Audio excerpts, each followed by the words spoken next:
और अब बात करेंगे ऑपरेशन अजय की। इजराइल और हमास के बीच जारी जंग के बीच भारत के विदेश मंत्रालय ने एक बड़ा बयान दिया है। विदेश मंत्रालय के प्रवक्ता अरिंदम बागची ने कहा है कि जैसा कि विदेश मंत्री द्वारा घोषणा की गई थी कि इजराइल से वापस आने को इच्छुक हमारे नागरिकों की वापसी की सुविधा के लिए ऑपरेशन अजय शुरू किया गया है। पहली चार्टर उड़ान भारतीय नागरिकों को लेने के लिए आज रात इजराइल के तेल अवीव पहुंचेगी और जिसके कि कल सुबह भारत लौटने की उम्मीद है।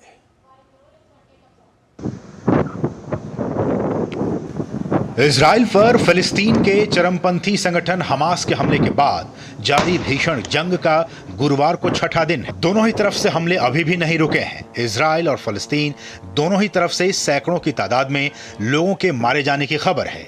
एक तरफ जहां इजरायली सेना गाजा पट्टी में घुसकर हमास के ठिकानों को निस्तनाबूद कर रही है, तो वहीं हमास की ओर से भी इजराइल के ठिकानों पर रॉकेट दागे जा रहे हैं। इस बीच इजराइल में रहने वाले भारतीय नागरिकों की सुरक्षित वतन वापसी के लिए विदेश मंत्री डॉक्टर एस जयशंकर ने ऑपरेशन अजय की घोषणा की। इसके तहत इजराइल में रहने वाले भारतीय नागरिकों को स्वदेश लौटने में मदद की जाएगी। गुरुवार को विदेश मंत्रालय की तरफ से आयोजित एक प्रेस वार्ता को संबोधित करते हुए प्रवक्ता अरिंदम बागची ने कहा कि एक चार्टर्ड फ्लाइट गुरुवार देर रात इजराइल के तेल अवीव से उड़ेगी और शुक्रवार सुबह करीब 230 यात्रियों को लेकर स्वदेश वापस आएगी। बागची ने बताया कि हमारे पास सारे विकल्प हैं। भारतीय वायुसेना का इस्तेमाल हमने पहले भी किया है, लेकिन अभी चार्टर्ड फ्लाइट ही इस्तेमाल कर रहे हैं। Operation Ajay has been launched to facilitate the return from Israel of our citizens who wish to come back.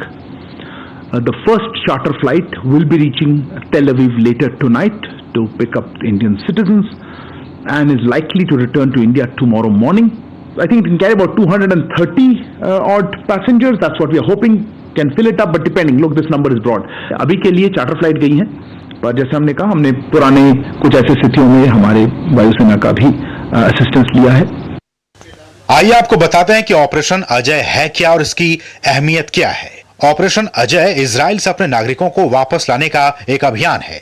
Operation Ajay के तहत विशेष उड़ान से भारतीयों को वापस लाया जाएगा। ऑपरेशन अजय के तहत भारत सरकार इजराइल में भारतीय दूतावास की मदद से उन तमाम लोगों की सूची बनाकर वापसी सुनिश्चित करेगी जो मौजूदा हालात में स्वदेश लौटना चाहते हैं। तेल अवीव में भारतीय दूतावास में वहां रहने वाले नागरिकों ने ईमेल के जरिए पहले ही पंजीकरण करवा लिया है। इसकी जानकारी दूतावास की ओर से भारतीय विदेश मंत्रालय को ईमेल के जरिए भेज दी गई है। इजराइल में फंसे भारतीयों की सुविधा के लिए नई दिल्ली में कंट्रोल रूम खोला गया है, जो 24 घंटे इजराइल और फलस्तीन में भारतीयों की स्थिति पर नजर बनाए हुए है। अपने नागरिकों को युद्धग्रस्त क्षेत्र से सकुशल बाहर निकालने का ये कोई पहला अभियान नहीं है। केंद्र की मोदी सरकार ने बीते सालों में कई सारे ऑपरेशंस चलाकर भारतीयों की सुरक्षित स्वदेश वापसी सुनिश्चित की है। आइए आपको बताते हैं इससे पहले चलाए जा चुके ऑपरेशंस के बारे में। ऑपरेशन गंगा। रूस और यूक्रेन की जंग के बीच यूक्रेन में फंसे भारतीयों की घर वापसी के लिए केंद्र की मोदी सरकार ने ऑपरेशन गंगा अभियान चलाया था। इस दौरान बड़ी संख्या में मेडिकल की पढ़ाई करने वाले छात्रों को भारत सुरक्षित लाया गया था। इस अभियान में यूक्रेन में फंसे करीब 22,500 से अधिक नागरिकों को स्वदेश लाया गया था। Operation Vande Bharat mission.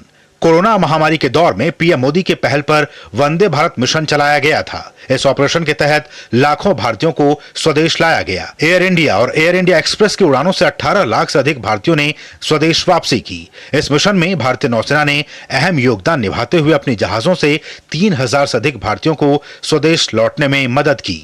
Operation समुद्र सेतु। कोरोना संकट के ही दौरान भारत ने ऑपरेशन गंगा की तरह ऑपरेशन समुद्र सेतु चलाया था। ये एक नौसैनिक अभियान था। इसके तहत करीब 4,000 भारतीय नागरिकों को समुद्र के रास्ते वतन वापस लाया गया। भारतीय नौसेना के जहाज जलाश्व और ऐरावत, शार्दुल और मगर ने इस ऑपरेशन में हिस्सा लिया। ऑपरेशन राहत। यमन की सरकार और हाउती विद्रोहियों के बीच साल 2015 में छिड़ी जंग में हजारों भारतीय फंसे हुए थे। ऑपरेशन राहत के तहत भारत ने यमन से लगभग 6,000 लोगों को सुरक्षित निकाला था। ऑपरेशन देवी शक्ति। साल 2021 में अफगानिस्तान की राजधानी काबुल पर तालिबान के कब्जे के बाद वहां से भारतीयों को सुरक्षित निकालने के लिए ऑपरेशन देवी शक्ति चलाया गया था। इसकी मदद से सैकड़ों भारतीयों को भारत लाया गया था। उम्मीद की जानी चाहिए कि इजराइल में फंसे भारतीयों की सकुशल वापसी जल्दी ही हो पाएगी और अपने नागरिकों को संकटग्रस्त क्षेत्रों से सुरक्षित बाहर निकालने की मोदी सरकार की प्रतिबद्धता एक बार फिर से चरितार्थ होती दिखेगी। Bureau report, DD news.